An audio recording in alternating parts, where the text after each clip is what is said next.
তুলসী Gabbard, উনি শেখ হাসিনার সাথে বৈঠক করার একটি গুঞ্জন শোনা গেছে। তবে প্রকৃতপক্ষে যেখানে বিশ্বের এতগুলো দেশের গোয়েন্দা প্রধানের মধ্যকার বৈঠক এখন পর্যন্ত সর্বোচ্চ গোপনীয় রয়েছে, কি কথা হয়েছে, কোন বিষয়ে কথা হয়েছে, তার কোনো ধরনের ক্লু কিন্তু কোনো গণমাধ্যমে আসেনি। সেখানে বাংলাদেশের যিনি একজন প্রধানমন্ত্রী ছিলেন এবং সেই প্রধানমন্ত্রী ভারতে রাজনৈতিকভাবে একটি আশ্রয় রয়েছেন, রাজনৈতিক আশ্রয়, এবং উনার এখন পর্যন্ত যে তথ্যগুলো পাওয়া গিয়েছে বা যে তথ্যগুলো গণমাধ্যমে এসেছে, এর বাইরে কিন্তু শেখ হাসিনার বর্তমান অবস্থান, শেখ হাসিনা কার কার সাথে দেখা করছেন বা শেখ হাসিনা কোন অবস্থায় ভারতে রয়েছেন, এই বিষয়গুলো নিয়ে কিন্তু গণমাধ্যমে কোনো ধরনের খবর আমরা লক্ষ্য করিনি। তবে বিভিন্ন ধরনের গুঞ্জন বিভিন্ন সময় উঠে আসলেও প্রকৃতপক্ষে এই সকল গুঞ্জনের কোনো সত্যতা কিন্তু দাঁড়ায়নি বা কোনো ধরনের সত্যতা কিন্তু খুঁজে বের করা সম্ভব হয়নি।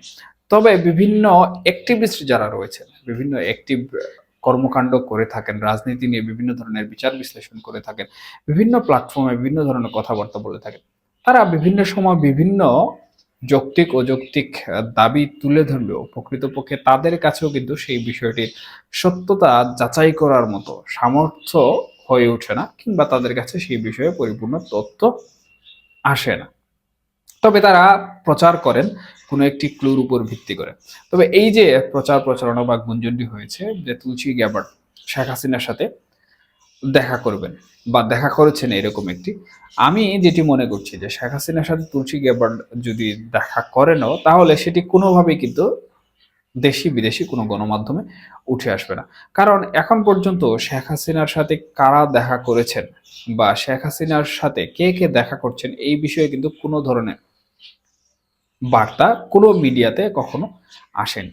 আমরা দুই একবার বলতে শুনেছি যে ভারতের প্রধানমন্ত্রী কিংবা ভারতের যিনি নিরাপত্তা উপদেষ্টা রয়েছেন, উনি দুই একবার হয়তো দেখা করে থাকতে পারেন। তবে এ ব্যাপারেও কিন্তু সুস্পষ্ট কোনো বার্তা কোনো গণমাধ্যম দিতে পারেনি।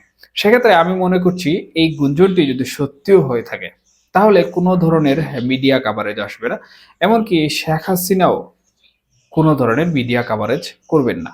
যদিও শেখ হাসিনা কি করছেন এই বিষয়ে এখন পর্যন্ত দলীয় নেতাকর্মীরাও কিন্তু সুস্পষ্টভাবে কোনো ধারণা রাখেন না।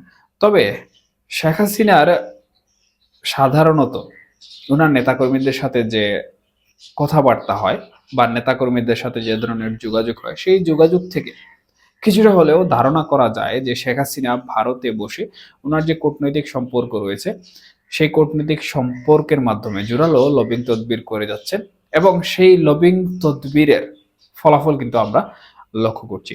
তুলসী গ্যাবার্ডের যে মন্তব্য বাংলাদেশকে ঘিরে এবং উদ্বেগজনক, এই বিষয়টিও কিন্তু অনেকটাই বলা যায় যে আওয়ামী লীগের লবিং তদবিরের ফলাফল। তবে এর সঠিক কোনো তথ্য কিন্তু এখন পর্যন্ত কারো হাতে আসেনি।